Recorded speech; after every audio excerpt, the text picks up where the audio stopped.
अस्सलाम वालेकुम नाजरीन, आप देख रहे हैं आज का स्पेशल एपिसोड हमारे यूट्यूब चैनल देखते रहना पे। आज हमारे साथ मौजूद हैं माउंटेनियर, ट्रैकर, राइटर और वर्ल्ड रिकॉर्ड होल्डर साद मुनव्वर। अस्सलाम वालेकुम साद भाई। वालेकुम अस्सलाम, थैंक यू सो मच।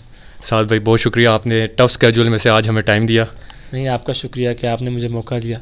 साद भाई, APS से आपने शुरू किया, कैडेट कॉलेज, MCS नर्स से आपने BS टेलीकॉम इंजीनियरिंग में किया, उसके बाद MS किया आपने साइबर सिक्योरिटी पे, और जहाँ पहुँचे आप K2 की चोटी पर। इसका सफ़र का आगाज़ कहाँ से हुआ? असल में APS और मिलिट्री कॉलेज के साथ साथ ही ये सफ़र चलता रहा। तो बहुत पहले, तकरीबन कॉलेज के ज़माने में, मिलिट्री कॉलेज से भी पहले से मैं ट्रैकिंग शुरू कर दी थी। और शुरुआत होती है स्पोर्ट्स से, कि शुरू से एक स्पोर्ट्स की तरफ रुझान था, और शुरू में ट्रैकिंग को और हाइकिंग को भी एज अ स्पोर्ट शुरू किया, और फिर करते करते ऐसा रिलेशन बन गया पहाड़ों के साथ कि वो फिर ज़िंदगी भर का साथ बन गया। अब देखें क्या होता है आगे। 2019 में मेरा ख्याल है आपने वर्ल्ड रिकॉर्ड कायम किया। वो वर्ल्ड रिकॉर्ड क्या था और उसका आपको ख्याल कैसे आया वर्ल्ड रिकॉर्ड बनाने का? 2019 में जो वर्ल्ड रिकॉर्ड बनाया उसका नाम था first ever 3 mountain range traverse. इसके अंदर हमने दुनिया के तीनों बुलंद तरीन जो पहाड़ी सिलसिले हैं, जिनमें हिमालय, काराकोरम और हिंदू कुश हैं, उनको इकट्ठे ट्रैवर्स करने का रिकॉर्ड बनाया। इसके दौरान हमने 23 दिनों के अंदर 665 किलोमीटर तय किए, और ये रिकॉर्ड था। इससे पहले किसी ने आज तक ये काम नहीं किया था। ख़्याल इसका मुझे नहीं, मेरे पार्टनर को आया था, जिनका नाम कुदरत अली है, और जो पाकिस्तान के एक मशहूर व मारूफ कोपेमा है।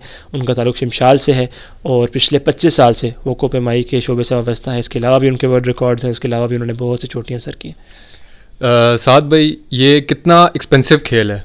मतलब इसमें ज़ाहिर बात है, आप लोग जब जाते हैं खर्चे होते हैं, तो इसका कितना एक्सपेंस आता है आपका पर टूर या पर एक्सपेडिशन पे?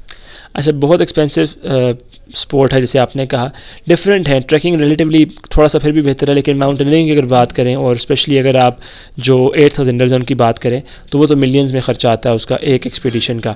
और इसीलिए फिर उसमें स्पॉन्सरशिप बड़ी इंपॉर्टेंट होती हैं, क्योंकि इक्विपमेंट बहुत महंगा है। फिर आपने ये देखना है कि अगर आप K2 पे एक्सपीडिशन पे गए हैं, तो 30 से 40 दिन, 45 दिन आपने वहाँ पर सारा एक तरह की नई बस्ती आबाद करनी होती है। यानी आपका मेस भी है, आपका किचन भी है, आपका सारी खुराक, आपके कैंप, जैसे आपने एक पूरा घर आबाद करना हो, तो एक पूरा ऐसे ही प्रोजेक्ट है।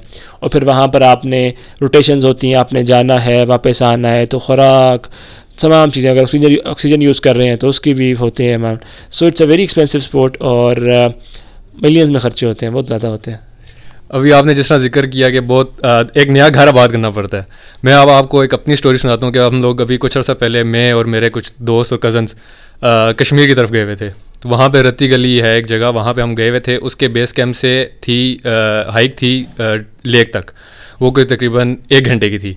तो हम वहाँ पे सिर्फ एक दिन ही रुक सके थे, क्योंकि ना वहाँ पे वॉशरूम्स थे, ना वहाँ पे होटल्स थे, और कोई वहाँ पे सहूलियात नहीं थी। तो हमें मतलब टेंट में गुजारना पड़ा था, और वॉशरूम्स भी जिस तरह के थे ना होने के बराबर थे। तो आपको इस तरह की मुश्किलात वहाँ पे सामना करनी पड़ती होंगी, उन मुश्किलात के बारे में बताएं ज़रा। हाँ, बिल्कुल ऐसे ही है। ऑफ कोर्स वहाँ पर तो कोई वॉशरूम नहीं होता, और ज़ाहिर है कैंप हमारे लिए घर की तरह होता है, हम तो उसमें महीनों रहते हैं। और यही है कि शुरू में जो लोग आते हैं, मैं आज के लिए देख रहा हूँ कि बहुत रुझान है। मेरा यही कहना होता है नए आने वालों को कि आपको जो कैंप लाइफ है, एडवेंचर लाइफ है, उसके साथ, उससे मुतारिफ़ होने में, उसके साथ एक रिलेशन कायम करने में थोड़ा वक्त लगता है। क्योंकि ट्रैकिंग का मतलब सिर्फ चलना नहीं है, जैसे आपने ख़ुद कहा, आपका एक्सपीरियंस रहा है ऐसा कि आपको वहाँ पे वॉशरूम नहीं है तो कैसे आपने मैनेज करना है, कैंप में गुजारना है कैसे मैनेज करना है, स्लीपिंग बैग में सोना है तो कैसे मैनेज करना है, टाइमिंग कैसे मैनेज करनी है। और जिस तरह जब आपके मल्टीपल डे ट्रैक्स होते हैं, तो आपने तमाम चीज़ें, mess camp, kitchen camp, food, member camp, सब कुछ साथ लेके जाना होता है। तो वो पोर्ट्रेज कैसे मैनेज करनी है, तो इसलिए बहुत वक्त लगता है। अब हम इतने सालों के बाद, ठीक है, उसके साथ एक अगेन एक रिलेशन बन गया है, तो वो इतना इशू नहीं होता। लेकिन ये नए आने वाले के लिए बहुत प्रॉब्लम होती है। आपने रिलेशन की बात की, रिलेशन से मुझे आपके दोस्त याद आ गए दो, मोहम्मद अली सतपारा भाई और इम्तियाज़ भाई। उनके बारे में बताएं कि जब आपको उनकी न्यूज़ मिली डेथ की, या जब इम्तियाज़ भाई को एवलांच हिट किया था, तब आप एक्सपीडिशन में ही थे, और आपने एक्सपीडिशन छोड़ के उनका रेस्क्यू मिशन स्टार्ट किया था। वो आप मुझे फीलिंग बताएं उस वक्त की, वो आपकी फीलिंग क्या थी? पहले तो ये है कि ज़ाहिर है कोपेमाई जो है वो एक खेल ही ऐसा है, it's a game of life and death. तो जब भी आप इस खेल में कदम रखते हैं, तो आप जानते हैं कि एक वक्त ये चीज़ कभी ना कभी आपको फेस करनी ही है। 2019 में इम्तियाज़ भाई वाला वाक़या हुआ, तब हम वर्ल्ड रिकॉर्ड ट्रेवर्स पे थे और मैं और कुदरत भाई, तो जब हमें पता चला इस बात का कि ये वाक़या हुआ है तो हमने वॉलंटियर किया रेस्क्यू के लिए। जो 4 लोग ऊपर गए बॉडी रिकवर करने, उनमें मैं नहीं था, उनमें कुदरत अली, शाहीन बेग, अब्दुल जोशी और ज़ीशान करीम थे। लेकिन यह कि ओवरऑल हमने अपना एक्सपीडिशन बिल्कुल पॉज किया और वॉलंटियर किया रेस्क्यू के लिए, और अल्हम्दुलिल्लाह वो जो रेस्क्यू ऑपरेशन था वो कामयाब। और उसके बाद आपने इस पॉज के बाद कंटिन्यू भी किया था जी। और वो फिर जब वो आपने कंटिन्यू किया तो उसका जोश जज्बा और बढ़ गया था, या आपकी उस वक्त की क्या फीलिंग थी वो ज़रा बताएं। बिल्कुल, हमने पहले बॉडी रिकवर करने के बाद शमशार में जाके उनको दफनाया और फिर हम वापस आए गिलगित। फिर हमने प्रेस कॉन्फ्रेंस की, मैंने और कुदरत भाई ने फिर कंटिन्यू किया और जज्बा बढ़ गया। तकलीफ़ थी लेकिन एट द सेम टाइम वो हमारे लिए मोटिवेशन बन गई। और किसी टाइम अगर लगता था कि बस हो गई है, अब रुकना चाहते हैं, तो मैं अपने अंदर दिल के अंदर इस बात को याद करता था और अपने उस भाई को याद करके मज़ीद मोटिवेट हो जाता था कि मुझे। और इसीलिए जब हमने उसको कंप्लीट किया वर्ल्ड रिकॉर्ड को, तो जहाँ पर हमने आखिरी कैंप बनाया वो एक नया कैंप था, तो उसका नाम भी फिर हमने इम्तियाज़ भाई की निस्बत से इम्तियाज़ कैंप रखा। और अली भाई का आपने पूछा तो यस, अली भाई का जो वाक़या है वो अभी ताज़ा है K2 विंटर का, तो डेफ़िनेटली वो बहुत बड़ी एक धचका था, क्योंकि अली भाई ना सिर्फ दोस्त थे, वो एक तरह के हम सब के लिए हीरो भी थे, सबके उस्ताद और सीनियर थे। तो वो इसलिए कभी again as I said mountaineering is a game of life and death, but still Ali भाई को लेके हमने नहीं ऐसा सोचा था। तो काफ़ी देर तक हम अनरियलिस्टिक बातें सोचते रहे, बिकॉज उस हाइट पे तो चंद घंटे ही बहुत होते हैं, लेकिन हम 1 दिन बाद भी 2 दिन बाद भी सोचते रहे कि शायद कोई मुआवजा हो जाए। तो एक बड़ा लॉस था, बहरहाल जो अल्लाह ताला की मर्ज़ी। जब आप ऊपर होते हैं तो आपका कांटेक्ट कैसे होता है? अगर जिस तरह आपने बताया कि ये गेम ऑफ डेथ है, तो कोई अगर खुदा ना खास्ता इमरजेंसी हो जाए, कोई भी मुश्किल पेश आ जाए, या घर में अगर कोई इतना अरसा 30-30 दिन 40-40 दिन आप ऊपर होते हैं, तो घर कांटेक्ट करना हो तो वो किस तरह होता है? और अगर कोई खुदा ना खास्ता कोई इंसिडेंट पेश आ जाए तो उसमें आप कांटेक्ट कैसे करते हैं? थुराया फ़ोन्स होते हैं, सेटेलाइट फ़ोन, और उसमें यह कि सेटेलाइट कम्युनिकेशन के थ्रू आप कहीं से भी रब्ता कर सकते हैं। Of course still limited resources होती हैं क्योंकि वो बहुत एक्सपेंसिव होता है, नंबर 1। नंबर 2, आपके पास पावर की भी जो है शॉर्टेज होती है, क्योंकि उसको चार्ज रखना इतनी देर तक मुश्किल होता है।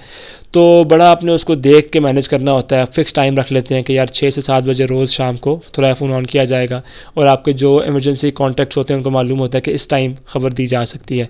और सिमिलरली आपके पास अब गारमेंट डिवाइसेज़ हैं जिनके थ्रू मैसेजेस किए जा सकते हैं। तो सेटेलाइट कम्युनिकेशन के थ्रू राब्ते में रहते हैं, लेकिन वंस अगेन 24 घंटे नहीं रह सकते क्योंकि लिमिटेड रिसोर्सेज होती हैं। तो टाइम फिक्स कर लेते हैं और उसमें फिर कम्युनिकेट करते हैं। साथ भी जैसे कि आपको अब लिखने का भी शौक़ है, आपने 2 बुक्स लिखी, चौगोरी और रकापोशी के साए में। इन बुक्स की सिग्निफिकेंस क्या है और इनका नाम रखने का आपका क्या मकसद था, और इसके साथ आपको कैसे ख्याल आया कि आप रुदाद लिखें इसके सफ़र के बारे में? लिखता मैं बहुत पहले से था, लेकिन किताब लिखने के बारे में नहीं सोचा था। आप आर्टिकल्स लिखते हैं, ब्लॉग्स लिखते हैं, लेकिन किताब लिखना कोपेमाई की तरह की एक पूरा पहाड़ चढ़ने के मुताबिक है, बिल्कुल। तो जब 2016 में मैं पहली दफ़ा K2 गया और उसके बाद वापस आया, तो वो काफ़ी कुछ उसमें एक्सपीरियंस किया। तो उन्हीं मुशाहिदात और तजुर्बात को लिखने का मैंने शुरू किया। ये नहीं सोचा था शुरू में कि किताब लिखने जा रहा हूँ, क्योंकि किताब लिखने का एक प्रेशर होता है कि मैं एक चीज़ कंप्लीट करनी है इस पूरी चीज़ को। मैंने बस वैसे ही लिखना शुरू किया, लेकिन जितने भी मेरे आसपास लोग थे उनका ये कहना था कि मैं इसको कंप्लीशन की तरफ लेके जाऊँ। स्टिल मैंने सिर्फ लिखा, जो भी जिन चीज़ों से गुजरा था उनको पहले पेपर पर लेकर आया, और फिर मैंने मतलब 6-8 महीने लिखने के बाद देखा कि यार ये तो वाकई में एक किताब की शक्ल बन रही है, मतलब एक का जो लेंथ है वो काफ़ी ज़्यादा हो चुकी है।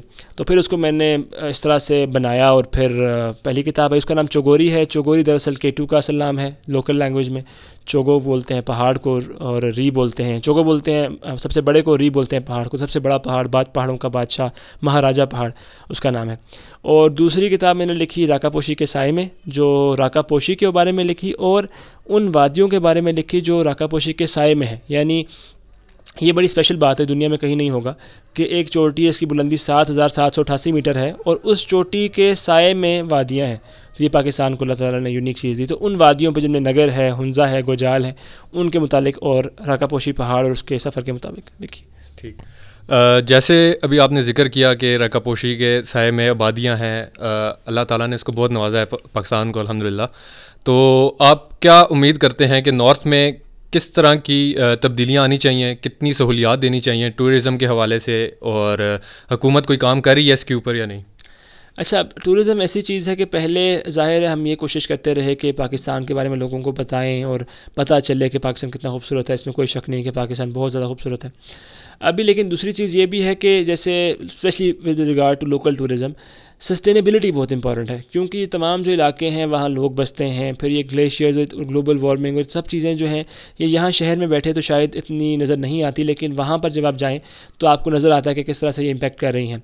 तो I think responsible tourism, sustainable tourism ये बहुत इंपॉर्टेंट है कि आप जब किसी जगह पर जाएँ तो वहाँ का वो जो जगह है, वो जो मदर नेचर है, उसको आप बेहतर चले नहीं बना सकते तो कम से कम उसको ख़राब नहीं करें, आप उसको वैसा ही छोड़ दें जैसा वो है। आप कूड़ा ना फैलाएं, आप उसके अलावा किसी भी तरह से उसमें प्रॉब्लम ना क्रिएट करें, क्योंकि वो अगर आपकी ज़िंदगी में ना सही तो आने वाले लोगों की ज़िंदगी में बहुत बड़ा इम्पैक्ट डालेगी, और जो लोग उधर मौजूद हैं, उधर रहते हैं, उनकी ऑलरेडी ज़िंदगियाँ इससे अफेक्ट हो रही हैं। सो आई वुड से कि एक बहुत ज़्यादा अवेयरनेस की ज़रूरत है तमाम टूरिस्ट में भी, कि वो जिन जगहों पर भी जाते हैं तो उन जगहों के मुतालिक ज़रूर सोचें कि आपने एंजॉय तो करना है, फिर सब कुछ जो आप करना चाहते हैं वो आप करें, लेकिन साथ ही साथ ये ज़रूर सोचें कि हमने इस इलाके के लिए क्या काम करना है। हुकूमत अपने ताईं कुछ ना कुछ करती है, करती होगी, करती रहेगी। ज़्यादा अहम चीज़ ये है एज आ सिटीज़न, बिकॉज़ मैं गवर्नमेंट में तो नहीं हूँ, तो मेरा पर्सपेक्टिव ये है कि हर इंसान को ख़ुद ओनरशिप लेनी चाहिए, बिकॉज़ हम अपने मुल्क की बात कर रहे हैं। हम किसी दूसरे मुल्क में जाएँ तो हम ये कह सकते हैं, हम एक कमेंट पास कर सकते हैं कि अच्छा था या बुरा था, बिकॉज़ वहाँ हमारा ओपिनियन होगा, बट यहाँ हमने ओनरशिप लेनी है। जो चीज़ हम कर रहे हैं अपने हाथ से, तो कोशिश करें कि उसमें हम अच्छे से अच्छा काम करें। अगर हम ये देखते हैं कि हम लोग जब जाते हैं टूरिस्ट तो हमें किसी काम में कोताही है, तो फिर हम गवर्नमेंट की बात जो है वो पीछे रह जाती है, और आई थिंक ख़ुद पे ज़्यादा फोकस होना चाहिए। आपने एक डॉक्यूमेंट्री भी बनाई अनसंग हीरोज़, उसके बाद आप चले गए थे नेपाल अनंतपुरा के, इसकी सिग्निफिकेंस क्या है और ये डॉक्यूमेंट्री क्यों बनाई आपने? अनसंग हीरोज़ बेसिकली जो वक्त था ये कोविड लॉकडाउन का, उसमें बिकॉज़ वक्त ज़्यादा मिला तो बहुत सारे आइडियाज़ जहन में आए। उनमें से एक आइडिया ये जहन में आया कि ज़ाहिर है पाकिस्तान में बहुत सारे कोपे माँ हैं जिनके बहुत सारे अजीम कारनामे जो कर चुके हैं, लेकिन उनको वो रिकग्निशन नहीं मिलती। मैं यहाँ इस्लामाबाद में रहता हूँ, यहीं पला बड़ा हूँ, यहीं पर कुछ रिसोर्स ज़्यादा होते हैं, तो अगर मेरा वर्ल्ड रिकॉर्ड होगा तो डेफिनेटली उसकी बात ज़्यादा लोगों तक पहुँच जाएगी। लेकिन जो वहाँ हमारे खेल में वो खिलाड़ी हैं जो हमसे ज़्यादा बेहतर खेलते हैं, लेकिन उनकी बात नहीं पहुँच पाती। तो इस आइडिया को जहन में रखते हुए फिर मैंने ये चीज़ लिखी, और फिर उसमें बाकी लोगों को शामिल किया, और फिर फाइनल प्रोडक्ट जो अनसंग हीरोज़ की शक्ल में सामने आई, जिसमें तैमूर ने बहुत अच्छा काम किया। और उसकी वजह यही थी जो हम जहाँ पर अलाइन हुए कि जो लोग डिज़र्व करते हैं उनके लिए हम, क्योंकि हर बंदा, हम सब इससे पहले भी कहा कि ये कहते हुए मिलेंगे कि जी कोई पाकिस्तान में अनसंग हीरोज़ हैं, या कोई उनकी परवाह नहीं है, या लोगों उनको जानते नहीं हैं, पहचानते नहीं हैं, but question in the and यही होता है कि हम क्या कर रहे हैं उसके लिए। सो बिफोर वी से कि there are nobody sings for your heroes, you should start doing that yourself, you sing for the heroes, you can start with. तो ये हमने रखा अपने जहन में मोटो, और फिर उसमें सब लोग थे, अली भाई थे, उसमें सरबाज थे जो अभी इस वक्त माउंट दावलागिरी पे हैं, अब्दुल जोशी थे, बहुत सारे कोपे माँ थे, हसन जान थे, और बड़ा अच्छा रहा अल्हम्दुलिल्लाह। ठीक। अनंतपुरा का आपने बताया कि अनंतपुरा आप जब आप अनंतपुरा पे थे नेपाल में, तभी आपको न्यूज़ आई थी अली सतपारा की, मेरा ख्याल है? नहीं, उसके बाद हम गए। फरवरी में अली भाई वाला वाक़या हुआ, और अली भाई ने भी अन्नपूर्णा जाना था। अली भाई मतलब मेरे लिए पर्सनली चीज़ ये भी है कि मुझे अली भाई ने बताया हुआ था कि उन्होंने जाना है, मेरा तो जाने का इरादा नहीं था, बट समहाउ जो भी हुआ और जिस तरह से हालात बने, फिर ये था कि वो बड़ी अहम एक्सपीडिशन इसलिए थी कि पहली मरतबा अन्नपूर्णा में पाकिस्तान का कोई कोपे माँ जा रहा था, खिलाड़ी जा रहा था, और फिर उसको हमने एक ऑल पाकिस्तानी मतलब एक प्रोफेशनल एक्सपीडिशन की शक्ल दे दी। उसमें एक्सपीडिशन मैनेजर के तौर पे मैं गया, 2 एस क्लाइंबर्स गए, एक एक्सपीडिशन कवरेज के लिए, फ़ोटोग्राफी वीडियोग्राफी के लिए कामरान भाई गए। तो एक पूरी टीम की शक्ल में पहली मरतबा पाकिस्तान ने इस तरह से अपने आप को इंटरनेशनली रिकगनाइज़ करवाया। और उसमें फिर जितने भी दुनिया को पैमाई में जो लिखने वाले और ख़बर देने वाले थे, उन्होंने सबसे ज़्यादा जो फोकस रखा वो हमारी टीम पर रखा, क्योंकि हमारी जो टीम थी उसके जो सारे एस्पेक्ट्स थे वो पूरे थे कि सबसे ज़्यादा पहले जो है ना सही टाइम पे ख़बर भी हम दे रहे हैं, हमारे क्लाइंबर्स भी स्ट्रॉन्ग, हमारी सपोर्ट टीम भी स्ट्रॉन्ग। तो वो एक मुनफरिद चीज़ थी जो पाकिस्तान की कोपेमाई की हिस्ट्री में याद रखी जाएगी। अभी तक आपकी टोटल एक्सपीडिशंस कितनी हो चुकी हैं और कहाँ कहाँ आप लोगों ने की है ये सारा? कोई मुझे याद नहीं है एग्जैक्टली। ट्रैकिंग की तो बहुत सारी हैं, और क्लाइंबिंग की भी मतलब मैंने हिसाब नहीं कभी किया, नोट डाउन नहीं किया। ठीक। यूथ को अगर आप कोई पैगाम देना चाहते हो जो इस तरफ आना चाह रही है या माउंटेनियर के शौक़ रखते हैं, उनके बारे में? अच्छा, मैं बस ये कहूँगा कि कभी भी, चाहे इस शोबा हो चाहे कोई और शोबा हो, माउंटेनियरिंग के शोबे से लोग आना चाहते हों या किसी भी फील्ड में जाना चाहते हों, never go for the trophy picture, never go after the glittery award winning और समिट पिक्चर, ऐसी तस्वीर के पीछे ना जाएं।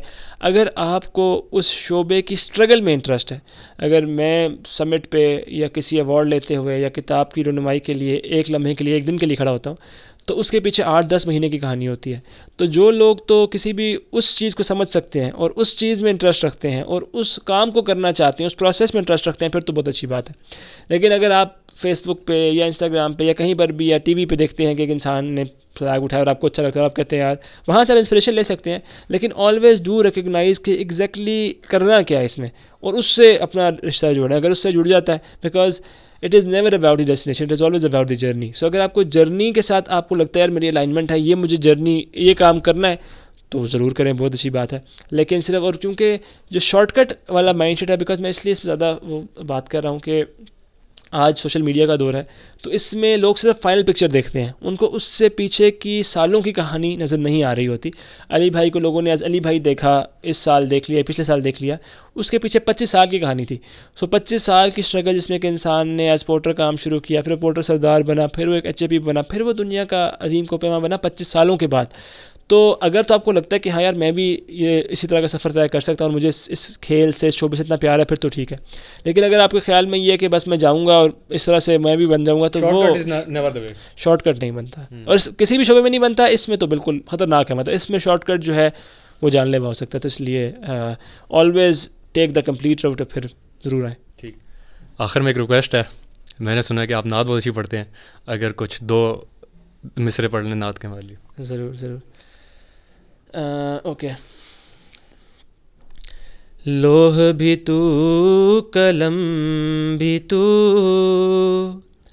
तेरा वजूद अल किताब, गुंबद आबगी नरंग, तेरे मुहीत में हबाब। Thank you so much, thank you. नाजरीन, इसी के साथ अपने होस्ट ताहा अहमद ख़ान को इजाज़त दीजिए। अल्लाह हाफ़िज़।